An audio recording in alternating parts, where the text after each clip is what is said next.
Love a yellow school bus, right? Can you raise your hand if you love a yellow school bus, right? Just, there's something about and most of us, many of us went to school on the yellow school bus, right? And it's part of our experience growing up. It's part of, a nostalgia and a memory. School districts across Maine have been awarded electric school buses through the Environmental Protection Agency's Clean School Bus program. However, some have been experiencing malfunctions and safety concerns.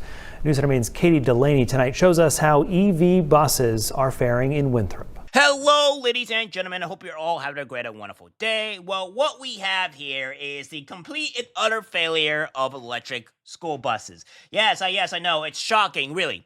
But the fact of the matter is that the company that Kamala Harris was having and you wanted to give all these school buses to the school is failing bad. And in a very, very, very, very bad way, because they're just closing in the middle of the streets, in the middle of a freeway. It's not, or middle of the intersection. It's not good, and these buses are a complete and utter failure. And this is the problem when you try to heavily endorse electric school buses or or all these things into, pretty much the country, when so much of it can be cold. You may not have to experience that in California or Florida or Texas, but in other places of, the states, it gets very, very cold, and electric vehicles just can't do that very well. When Winthrop Public Schools were awarded 4 electric school buses in June 2023, we thought it was really exciting. I mean, it was really cool. But as the bumps in the road increase, our confidence is waning in these particular electric buses. Since getting the buses, the district has experienced issues. The biggest malfunction happened last December. So what we have here is that the electric school buses are crashing down, they're failing, and they're just not meeting up to standards. They're failing technically within a year. And of course, this is to be expected, right? Because it's the cold. Electric vehicles or anything electric does not do well in the cold. So, therefore, you're going to have issues. And one of the bigger problems that we have here is not just that they're shutting down during the cold, they're shutting down while you're driving it. What? When a bus shut down during a run. When Winthrop Transportation Director Joshua Wheeler tried to drive the bus back to school, it happened again. Put it off into the side of the road into a snowbank and to help bring me to a stop before I came into an intersection. Now, they've been off the roads since. After the incident, they sent the buses back to the manufacturer, Lion Electric, to be fixed, but they still failed inspections. Even after additional repairs to pass inspection, the buses are still experiencing mechanical issues.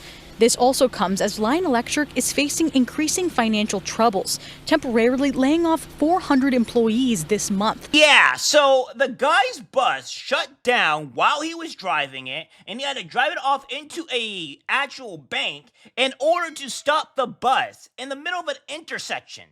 What is going on here? And this is what the thing is, what Kamala Harris and all these people were trying to push onto others to force them to get, without realizing that, there is cold and other things that come into play when it comes to electric vehicles. And this is not just school buses that were affected by this. This happened back in Chicago almost a year ago, give or take, where all these Tesla vehicles were shut down, or people can't even get into their vehicles, waiting 4 to 5 hours just to get into them because, the cold shut them down. You could not operate them.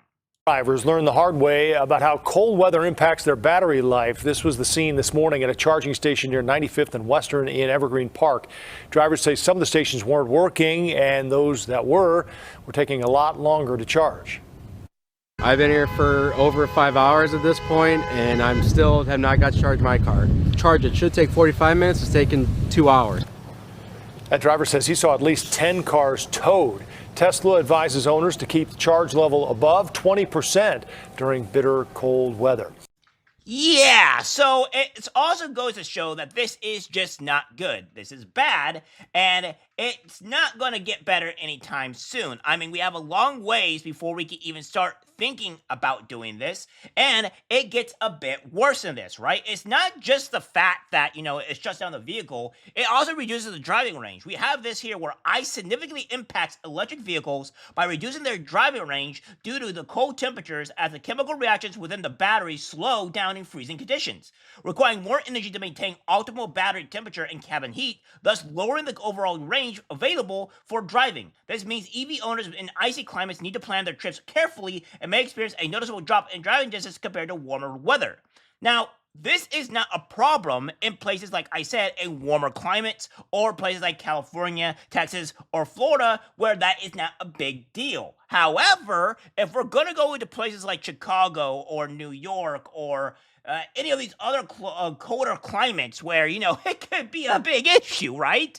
It might not be a good idea to have an electric vehicle because they probably will just shut down on you automatically while you're driving it, or it will just be, not cause for, or it might just, not work at all. So this is a huge problem, and this is a issue that we have. Now, I don't have an issue with electric vehicles. I think they are okay in some circumstances, but we have to be rational here. We have to use logic here. The fact of the matter is that these electric vehicles are not great in certain places or certain climates. And that's perfectly fine. Whereas a gas-powered vehicle is fine in most places. Now, people are going to say, oh, well, you can't have a gas-powered vehicle in some places when it gets too cold. Yes, but the thing is, you have to get very, very, very cold before that stops happening. These are happening in temperatures where it's like 30 or below degrees, and these electric vehicles are not operating. It's insane. And I actually have a nephew that wants to buy an electric vehicle, but doesn't understand that if you have an electric vehicle and, perhaps if you get an electric vehicle and it's cold, you're not going to get a huge amount of distance from the vehicle. Like, he lives in a cold climate. When it gets into the winter, you're already messed up. You're already screwed. It's over, and that's just the result of it.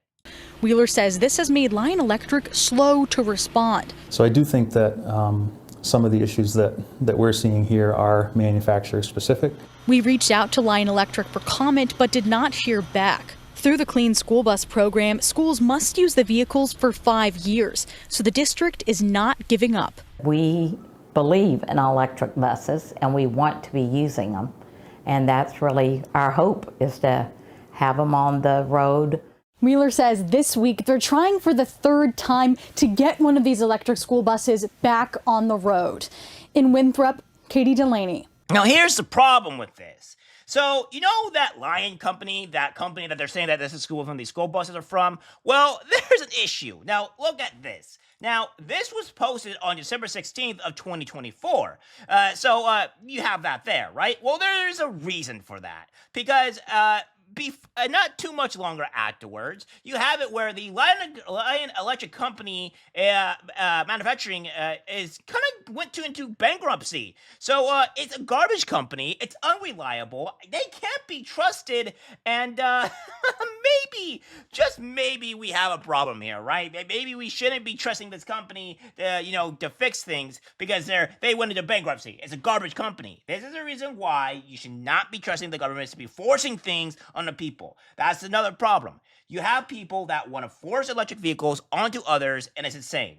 It's like, it doesn't make sense. Now, granted, if you guys want to have an electric vehicle and you can afford a $70,000 to $80,000 car and be able to travel 200, 300 distances, and you're not in a cold climate, then you should most likely be fine. But for the rest of the people that can't afford these vehicles and are in a cold climate, and maybe have to travel a bit further away, this is not going to be viable for them, right? And it's all by person situation.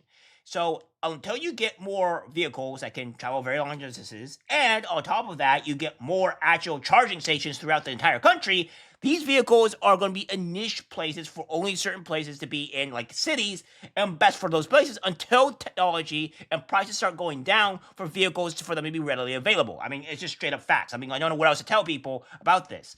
I like electric vehicles. I think they're going in a good direction, but maybe perhaps go with a company that knows what they're doing, like Tesla.